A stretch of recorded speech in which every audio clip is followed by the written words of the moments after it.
This will be, okay, we got it. Thank you so much. Okay, so this Lunch and Learn series, I always believe context matters. It's about hearing different perspectives and experiences from people who have lived experience.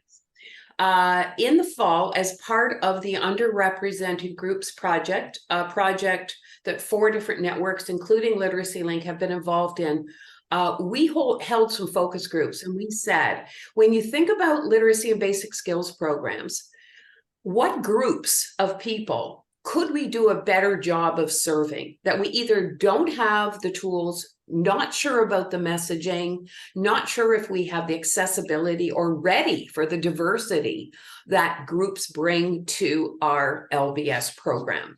And the goal was to identify 4 top groups for 2 reasons, so that we could hold these lunch and learns, so we could interview people who could share that perspective with us. And secondly, so that bibliotherapy materials could be developed for the use of LBS programs. Lots more about bibliotherapy. I will direct you now to the, not that you go now, but please make a note. In fact, I made Rachel, if during this session you'll open where it is on the page, that would be a great thing to end with today, are the videos about bibliotherapy that are on the Literacy Link Niagara website. So I am about to show you, hopefully, the flyer that shows you the fabulous people we are interviewing. We had Aiden Johnson a couple of weeks ago. Today we have Ashley, and coming up at the end of March, we have Christopher Yent. We also have another fabulous speaker to speak of people with disabilities, and that individual is very close to identifying a date, so you will be receiving a new flyer with the date to attend that particular session. So that's what we're doing, and I am now about to say, sort of segue into the introduction of Ashley, is to say that it's not always comfortable to have these discussions, to talk about people whose worlds perhaps we haven't explored, or that where language or perspective may be unfamiliar to us. But those conversations are important. And certainly a couple of weeks ago when we talked to Aiden, they said, it's important we have these discussions around the table, break the ice, talk about discomfort, talk about what we can learn from each other. So it's not always comfortable, but it is critically important.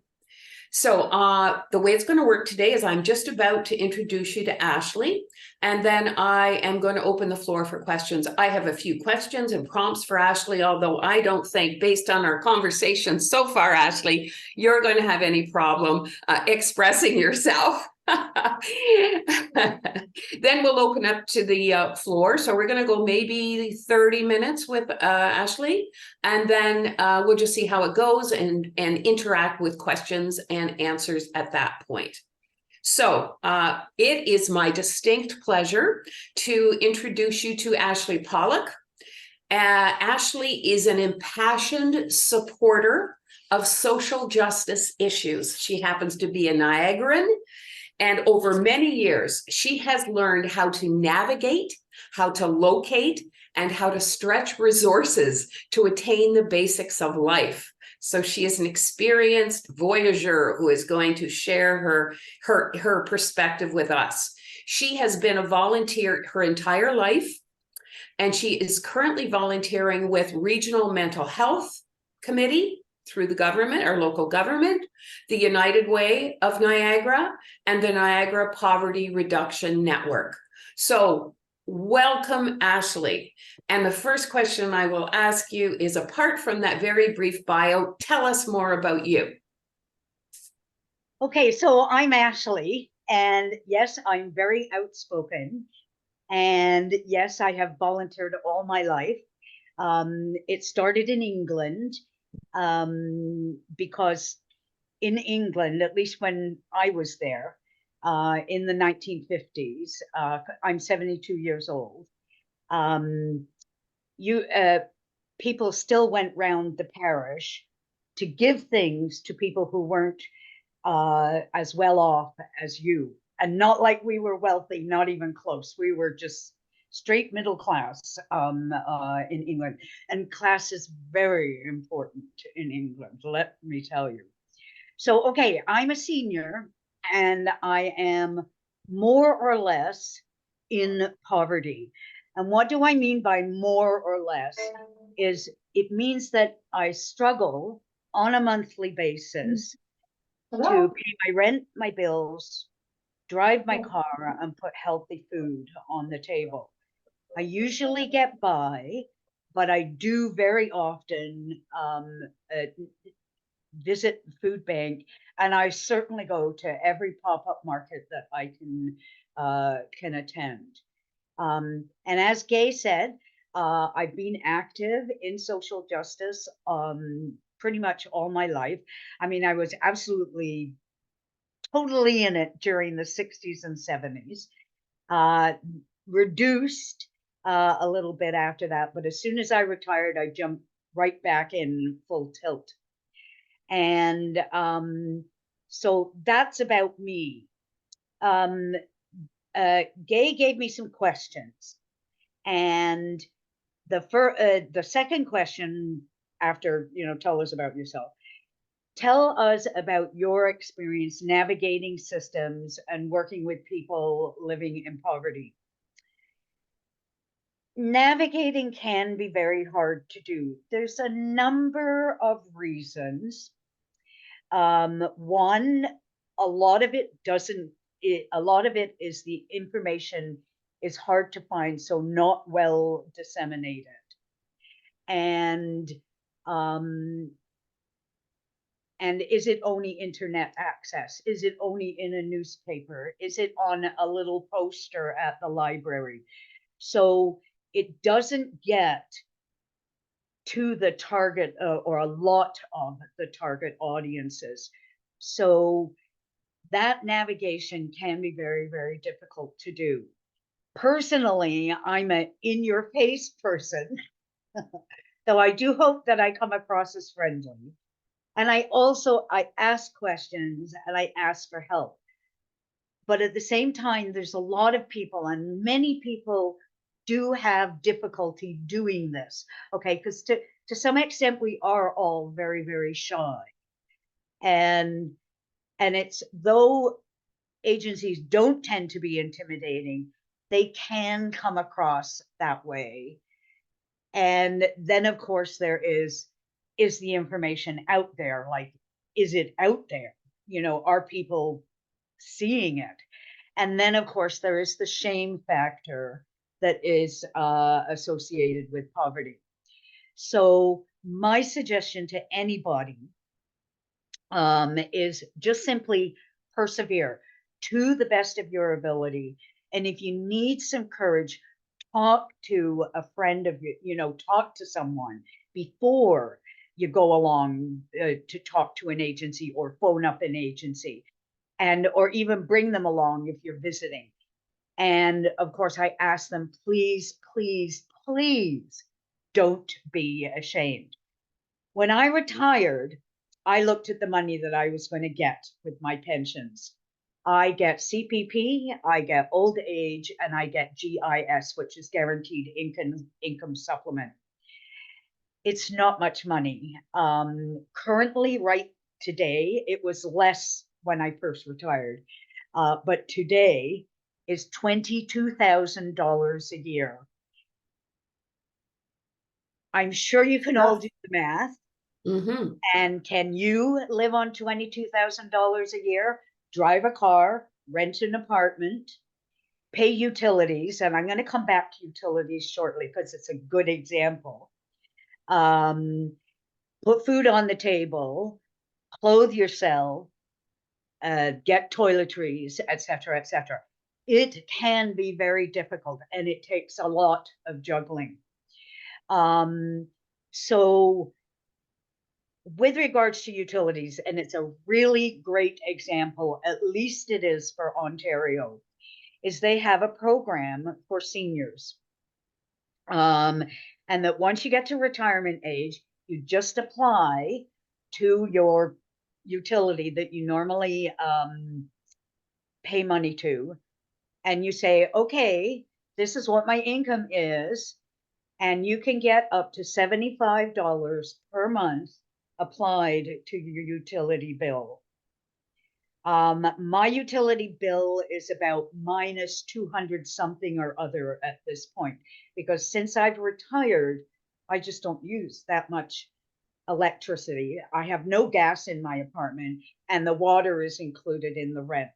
So my utility bill is low. So I'm constantly racking up this great big credit, which they wipe out every once in a while, right? You know, because I'm not expecting to get any money from the utilities, but I am expecting to get a break. But it took me about 4 days to find that information. And I'm very internet savvy. So it's not hard for me to do a search. But for people who aren't internet savvy or don't have a computer at home, or their phone is not really capable of great internet things, okay, they're going to have difficulty finding that stuff. Absolutely. And that's just a really, really, really good example of one of the things I did. And actually, I did this before I retired. I looked up everything, every single program that supports seniors, because I knew that the money I was going to get then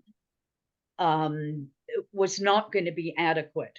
So I No. just looked up everything and phoned everybody and just pestered everybody to death. Now, of course, people have, as I said, people have difficulty doing that. Okay. And so when you are talking, you as agency people are talking to people who are living in poverty, just motivate them, you know, tell them, like, persevere, you'll get there, you'll get there, you'll get there, and you will.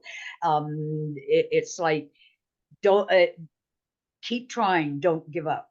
Okay. Ashley, if I could interject for a sec, because what you're saying has great impact and relevance, I think, to LBS, because literally people can walk into a literacy and basic skills program and say, I'm struggling to find resources and money to be able to support my family. Can you help? And the literacy and basic skills agencies can help train folks to utilize technology in a more effective way than they have in the past. So what you're saying, from my point of view, if I can sort of just share for a moment my thoughts, is how vital it may be to welcome folks in for that purpose. If we can assist you in helping find vital information, and you can learn how to do that, that is a literacy and basic skills skill that then could be utilized in other places as well. Another thing you said I want to just reflect on and how relevant this is for me personally is that what you said about, it's not like there's one website in any region that says, hey, are you struggling? Here are all the resources in one place. There needs to be. But our programs, our LBS programs, if they have that information and they want to attract people who are struggling, they need to think about sending it out in more than one format. Just don't put it on your website. Don't assume that a flyer is going to reach the right person. So would you agree, Ashley, that multiple formats Yes. would be a practical way of doing things? Yeah, and we've certainly discussed that a lot on the mental health care and addictions committee for the Niagara region, is that, you know, it's like, how do we get the information out there? How do we make the website, if it's a website, easy to navigate? You know, get posters out into all of the libraries. People can come into libraries and use their computers. And libraries are pretty good at showing people how to use computers. So there is lots of stuff out there to make people comfortable. And this is just a little short story. I did the Canada Census a couple of years ago, and one of the houses I visited, of course, they hadn't sent their census in, and it was like, we can't afford the postage. We never go out. We don't have any money, and obviously they had lived. This couple who were seniors had lived in their house for a very long time, but you could tell it was just so easy to tell that they were overwhelmed, they were afraid, they were ashamed, and yeah, they looked pretty shabby too, which really, my heart absolutely went out to them. So I gave them all kinds of information. Never mind the census stuff. And it just, there are people who get to the point where that they isolate themselves, and that's not always a good thing, because they are probably the homeless and isolated people are probably the hardest to reach. Anyway, Gay's next question was, what systemic changes will help out these agencies to be more inclusive, and welcoming? Probably the biggest thing, I think, is that agencies need to convince themselves, and not just the frontline staff, though I do feel the frontline staff get it and are in the right space. But very often management and boards are separated from talking to those people when they come in to visit. And they need to get that there is no shame in poverty, or at least there should be no shame in poverty. Okay. It's been with us for thousands and thousands of years. Okay. This is not news. Okay. Poverty is just not a new thing. And not that everybody has struggled with it over those thousands of years, because they have, and we've never really solved it. Even to some extent, a guaranteed income is not necessarily going to solve poverty, okay? Because there's all kinds of other things that are involved. So no matter the reason that someone is in poverty, and there are all those many reasons why, okay, that person accessing your services is a human being first and foremost. And I can't emphasize that strongly enough. That person isn't a number, isn't a file. That person is a real human being. And you, as a human being, how would you like to be treated? Okay, so it's so important to try your very best to put yourselves into your shoes. Now, of course, if one of your children is totally sick in the morning and you're tearing your hair out and you ran out of milk and the car is broken down, you're not going to be able to try your best. Okay, I understand that. Okay, because we all have moments. There are two songs. They're both by The Who. Okay, and they often get performed together, and that is See Me, Feel Me, and Listening to You. And they're actually a really good meme to follow. Okay, see me, feel me, touch me, heal me, and those four together equals listening to you. So you see me as a person, not as a number or a file.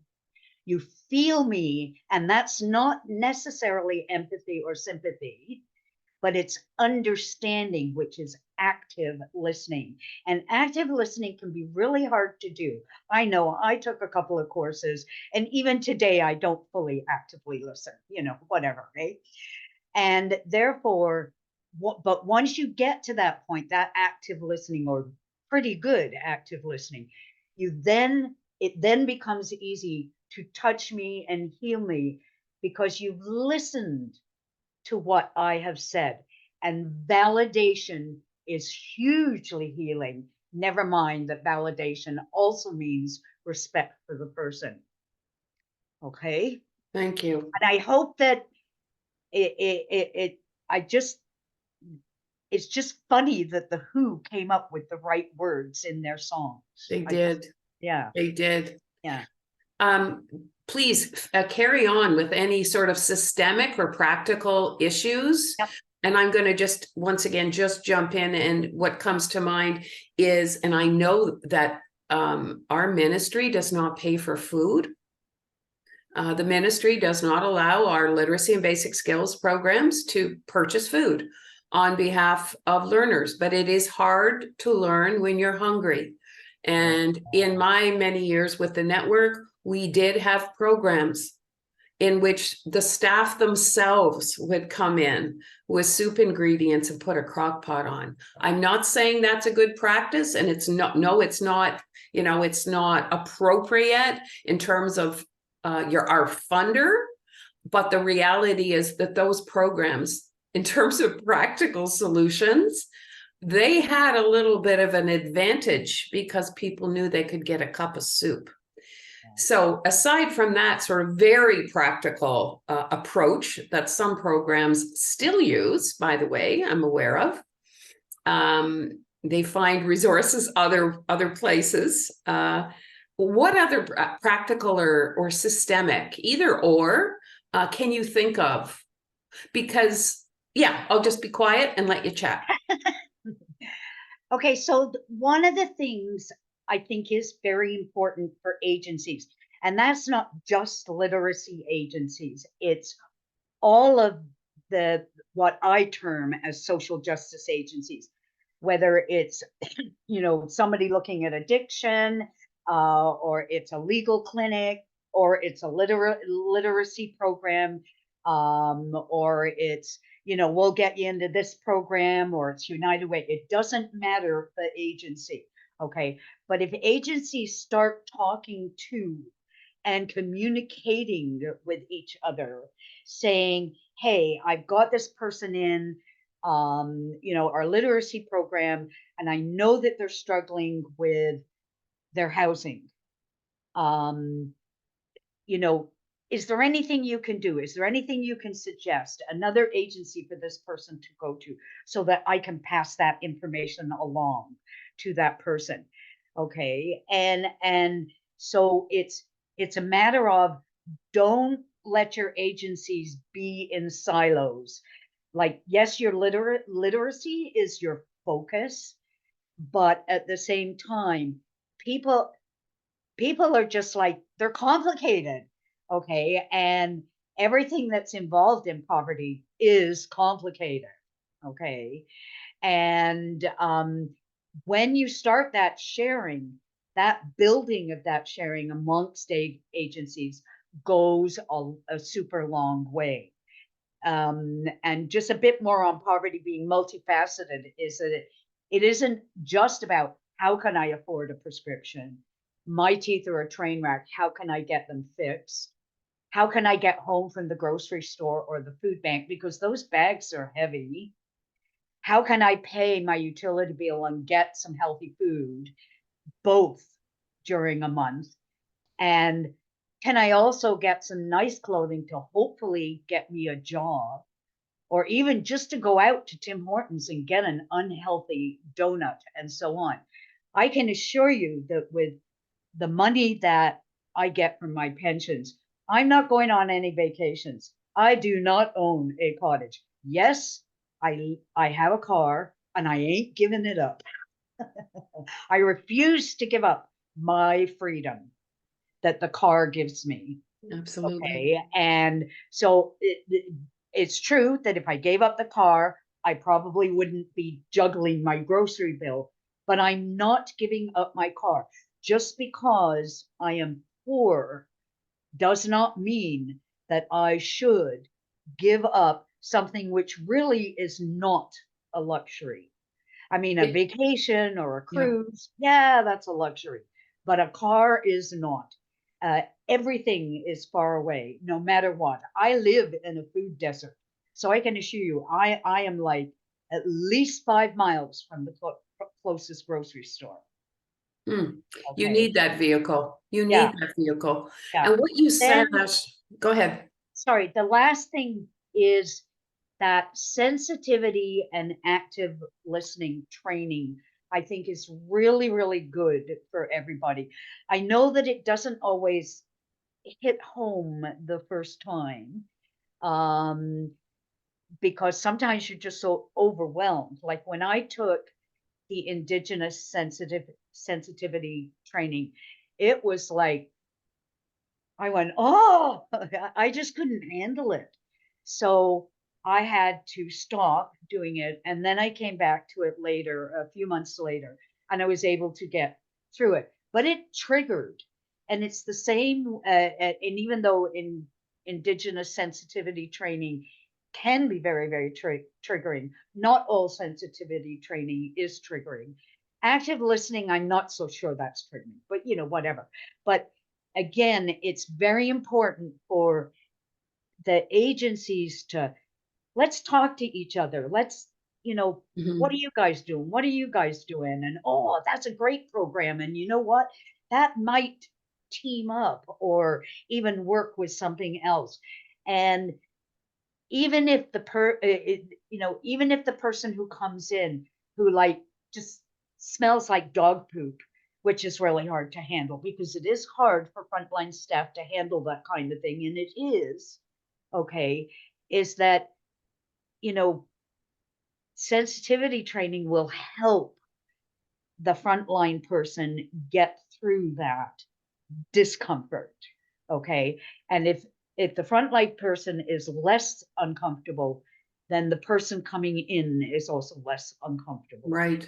Yeah. And then that active listening is that, and of course we're human beings. Do we do it 100% of the time? No, of course we don't. Okay. And that's really all I've got to say, but I'm open to any question you've got. I'm going to look for any questions, but I do have another comment, and I'm sorry I don't want to monopolize the conversation, but I'm learning and I have some thoughts. And if you've been around the tables, and you have for a long time, Ashley, you may remember the interagency meetings that used to be held in Niagara, which did bring together a diverse group of people, agencies, and frontline and management staff from all kinds of service agencies, because I want to just support what you said. People do not live in silos.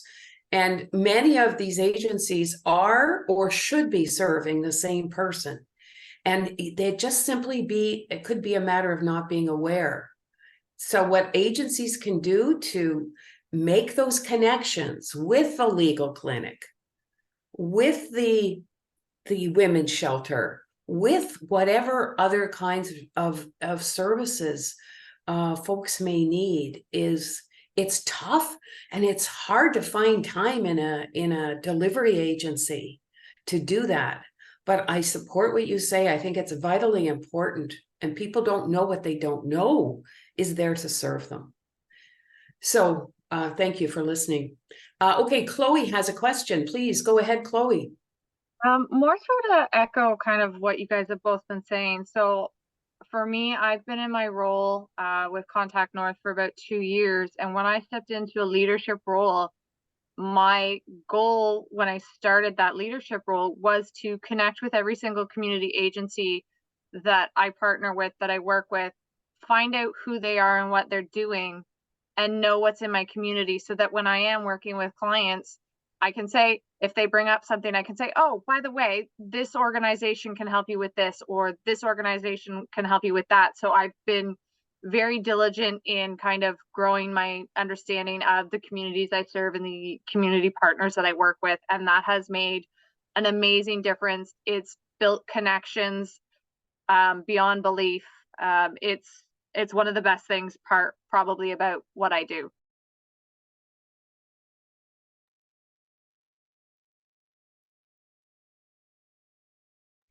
That's fabulous. Anyone else with a question or a comment, please? What has been working for you? What questions may you have? But please do share what's been good practice in your agency as well that you found helpful. And just jump in or raise your hand. I can't see everyone, but now I can.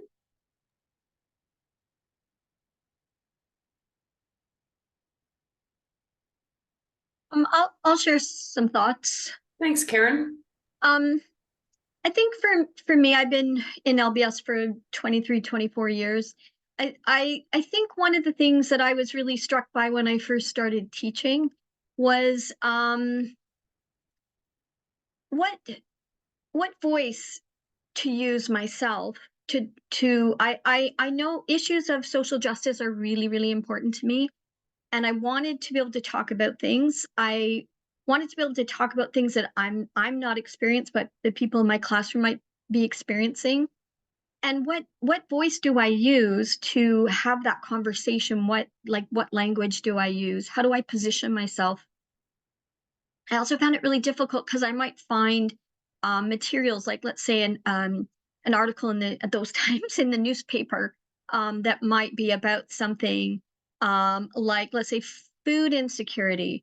And I often struggled because I found that the piece was written not from the perspective of the person experiencing those difficulties, but about others, And so I felt that sometimes what I would bring via the material I'd bring in itself would be another sort of othering experience, because it was, like at the time we were using a lot of like the Toronto Star and it's well-intended articles, but it was clearly the audience was so often, a middle class, comfortable audience that wasn't experiencing those issues. It was written so you could know about the other people who were experiencing those issues. But I'd bring forward that article and think, but my readers, they are experienced, they're the ones being written about. So for me, that was just like, has been, I think, a reflection, an ongoing reflection as I teach, is how do I, and it's difficult, and for me, I think I've just always sort of tried to reflect and to try things, and then to reflect again and try another thing. Over time, I feel more comfortable. I also felt really uncomfortable saying or using some words sometimes, like the word poor. Is am I comfortable to say that word, and what am I saying when I use that word? And so over time, I think it's been that, kind of reflecting and then thinking. I think for me, it's often to try to foster opportunities for people, for people in my classes to talk about themselves, right? So that I create the environment for the conversation, and I sort of try to like step back and let others take that lead. That's been really important. And then I'd say the other thing for me that's been really important is getting directly involved in advocacy. The material well-being of my learners matters a lot to me, and I know I hope to impact lives through my teaching, but I'm so troubled when I see the difficulties people face on so many fronts. So I choose to get directly involved in some activism and advocacy on different fronts. And again, it kind of keeps me in touch with those things. But I think,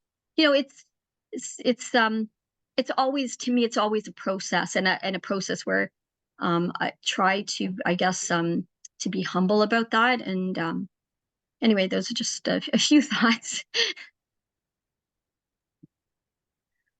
Ashley, do you have a response? Yeah, Karen, I think that first of all, what you're doing is really correct, or at least the right thing. When you navigate through whatever volunteering you're doing, whether it's you're in your classroom teaching, which is not really volunteering, but if you're involved in other stuff that's volunteering, do we know stuff? Are we super intelligent, super informed right from the beginning? No. Life, to me, life is lifetime learning. You can't ever stop learning. And as long as you're introspective enough to try and listen, that's really what counts. And are you going to misinterpret something here or there? Oh, well, of course, you're human, like, of course you are. But it sounds like everything that you're doing is absolutely fabulous. So thank you. Yeah, I really appreciate that response. And I think I just really kind of want to say like that it's hard, right? Like to find the place from which you're having the conversation. For me at least, it's hard. And you know, and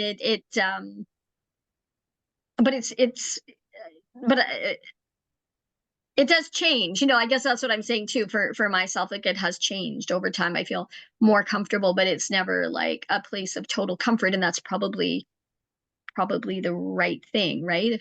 It shouldn't really be comfortable because it's like difficult topics. So yeah, anyway, I really appreciate your response. Thank you. Maybe I could comment on, I think part of what's implicit in what Karen says. I'm Anne Marie, and Karen and I are actually colleagues. I think one of the things too that we work towards is giving voice to those with whom we work. And so notions of advocacy and self-advocacy are important within our programs. And maybe one way of thinking about that is we attend, I think we try to considering the questions that one might ask and how to listen for answers. So questions a learner might ask, practice asking those questions, and seeing like what's a reasonable answer. Also things like trying to understand how power is constituted through systems and so on. Big thumbs up from Ashley on that. Advocacy and self-advocacy. Wouldn't it be great if we could have in every LBS agency a school of hard knocks where people with lived experience who have had a lifetime of experience navigating the systems and learning the information could teach all of us how to respond and how to act. Any other comments or questions for Ashley? Or comments for all of us? Thank you for sharing your experience. Chloe, go ahead. I think on your point to having somebody to kind of give us that insight, it's incredibly important to also reach out to the communities and become volunteers or members on committees, organizations. So within the Northumberland area, I am a patient experience committee member for the Ontario Health Team. I've also just recently started sitting on the Community Safety Advisory Committee. So actually being involved in the community so that I am getting that feedback from those in the community is bringing in a lot of an awareness to who I am, what I do, what the community has, and what the community needs. Fabulous. And being able to bring that back to your program. Any comments on that, Ashley? Yeah, the lived experience actually is quite important, because we do our own little silos within ourselves, our personal silos. Is that, I've done this in my life, I've done that, I've done this, I've done that, and that makes me a worthwhile person, and that is how I define myself. But once you start getting out of that silo, you're then experiencing other things. But with regards to lived experience, like virtually any committee, any board, or whatever you want to call it, should have at least one, if not 2, 3, 4, 5, lived experience people on it. They started it in planning departments, 25 years ago. Planning where we're planning to do this kind of development in a neighborhood. And they invited people in to talk. And it was those people, the lived experience, the people who lived in that area where this planning was being considered. And they would come in and say, you do this, and this is going to be ruined. But if you do this, this is going to be great. And as a result, of that planning, any planning department in any government level that brings in lived experience gets that boots on the ground, that lived experience person saying blah, blah, blah, blah, blah. Okay. And they can make a better decision so that it becomes a win for the developer. It becomes a win for the government level and a win for whomever's living in that area. And it started to spin out into other groups where that they started going, oh, this is actually a really good idea, is to listen to those lived experience people, because they do have direct experience. Well, they're the experts. Yeah. They're the experts. And I think, once again, to flag what you're saying, and I see I have Lori has her hand up, is that when we should look in our LBS programs and saying, are we getting the direct kind of informed advice that diverse groups could bring? Are they on our boards of directors? Are they on our advisory committees? And in many cases, they're not. But I know that there's a move afoot, as Ashley says. This is kind of a recent development that the organizations are seeking to be more diverse, which will only make them healthier. Lori, go ahead. Hi, yeah, I just wanted to talk a little bit about our program. We're in Literacy Link Eastern Ontario, and we're a community-based LBS program. And for years, we've been a community volunteer income tax program as well, for probably 15 years, and that has kind of grown a lot. And now we get separate funding because the ministry is not funding this, but we get separate funding to do a financial empowerment program and systems navigation. And so Cool. we do a benefit screening because we were finding, people had nowhere to go, and we were helping them. And we've developed a benefit screening to find out if they're getting all of the government benefits that they're entitled to. And sometimes we'll have people come in and they haven't filed taxes for 10 years. And it's really hard to, if you haven't filed, to come in and do that work. Like, I wouldn't want to do it. It's hard, and I put it off as long as I can. But we have lots of people come in, and we just carefully take them through that. And our volunteers will do the benefit screening. They'll file their taxes. They will do up like 10 years. We're now actually one of the few agencies around who can help people get birth certificates. And just kind of, I think, untangling is really what we spend a lot of time in that program doing, so that people can move forward. I think living in poverty is a full-time job, and it's really hard to I think, break out of that alone. And we need to be a part of that in order for people will come in saying they want to upgrade in our LBS program, but when we start working with them, we see that they just have so many barriers that that really need to be addressed, either before or alongside their LBS training. And so we've had a lot of success with that. We do get, as I said, funding in other places. The municipality funds part of it. We have a community foundation. Our ED is really great with going out and seeing the community need and then looking for funding. So that's just kind of what we've been doing. I'm so glad you shared that. I've never heard of benefit screening before.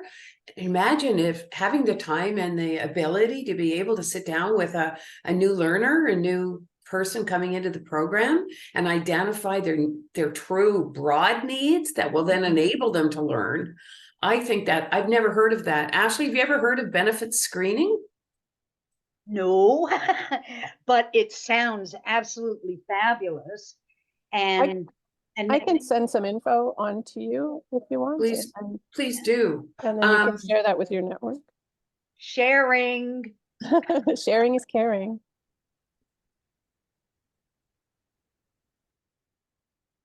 Okay, Ashley, any other comments on that particular or anything else before I entertain the last couple of questions? Lori, your hand is still up, or yep, it's down.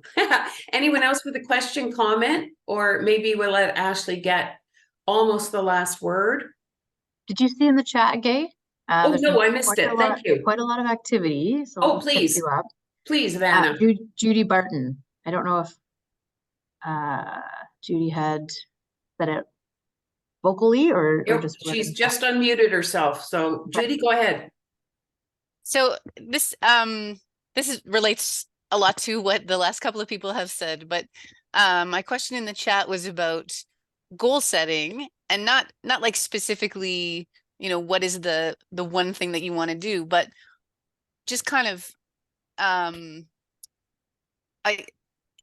have all these tools that I use with all students that come in, regardless of their you know, the amount of money that they're living on or the living situations, and try to use them as sort of fully or wholly as I can. But somebody recently who's part of an anti-poverty group in Thunder Bay said that was like working with students who are living in poverty, asking them to do a goal setting activity of any kind is inappropriate, and I sort of inferred also offensive, because it presupposes that they have more agency or more independence than they actually do, because they are so embedded in systems that are requiring them to do certain things or be compliant in certain ways. And so I was just curious to hear Ashley's thoughts on that. Like, how is it a way of fostering hope to give people the chance to kind of be to dream about the things that they want to do, or is that under sort of minimizing the impact of the systems that they kind of live within? Great question. What a difficult question to answer as well. My personality truly is a Rosie the Riveter personality. I'm a fighter. I do believe in hope because I'm a very optimistic person. I see that glass as half full. I don't see it as half empty. So inappropriate, I think, is a very harsh word. I feel that if you've got people in there who are in systems like foster systems, because that's what it's sounding like, that are not supportive of hope, not supportive of this extra material, that extra material, because it costs money. This social worker who is going, you know, as long as they get fed and clothed and go to school, that's good enough, kind of thing. All I know is that if I was working with a person like that, and I can't say I've worked with people in literacy, but when I was doing my undergrad degree, I was so fortunate to be a co-founding member of the local rape crisis and sexual assault center. And we moved pretty quickly into battered spouses. And the helplessness, the shame, the what am I going to do? What can I do? Is enough to break anybody's heart. It takes great courage on the part of the frontline staff to stand up very gently, because, you know, when you're dealing with people who are going to push back, like foster parents or like social workers, you're gonna have, you just have to be so incredibly gentle and so incredibly diplomatic, when in fact you just want to sit there and you want to punch him in the face. Okay, sorry. I don't propose violence at all, but that's how you feel sometimes. You want to throttle them. My recommendation is, or suggestion really, is do your best to advocate, do your best to motivate, particularly motivate the person, and then also motivate the people that are surrounding that person who is struggling. And that in itself helps motivate you, or your frontline workers. And but is it an incredibly difficult path to tread?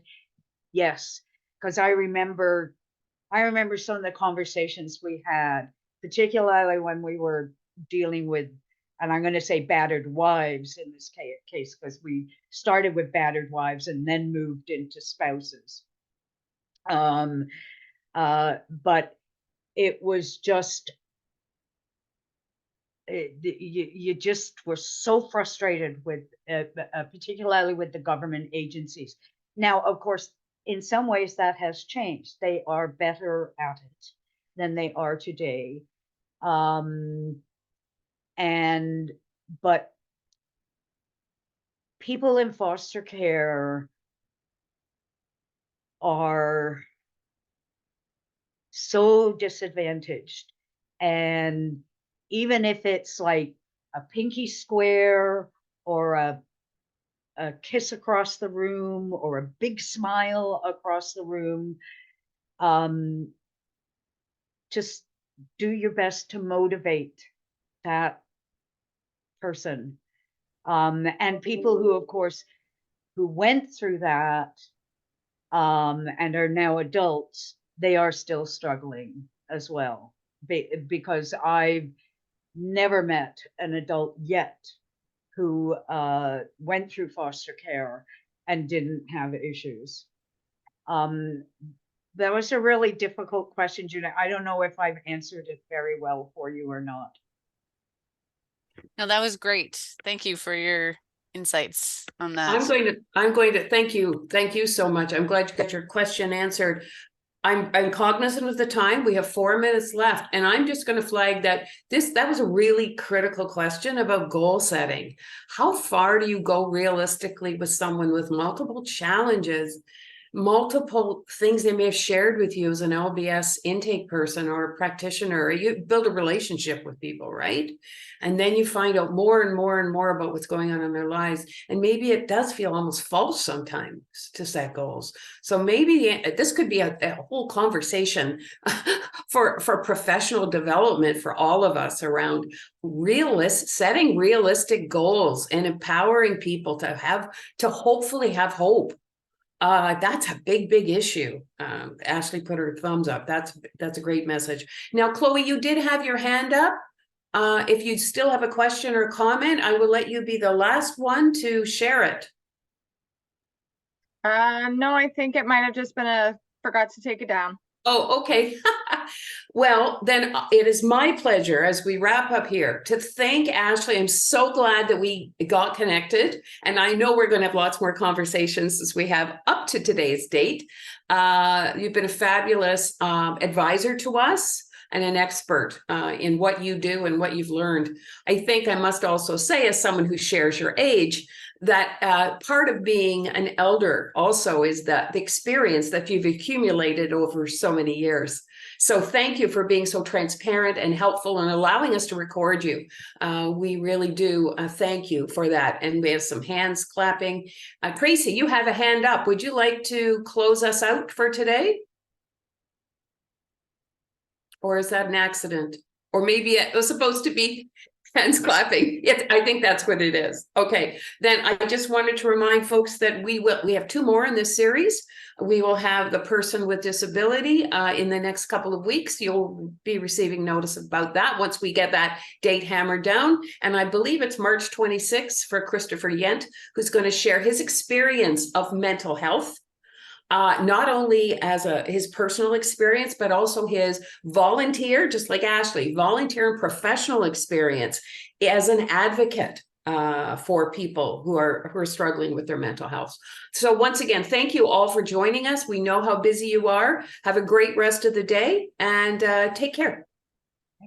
Thank you, everybody. Bye. Thank you, Ashley, so much. Thanks, Ash.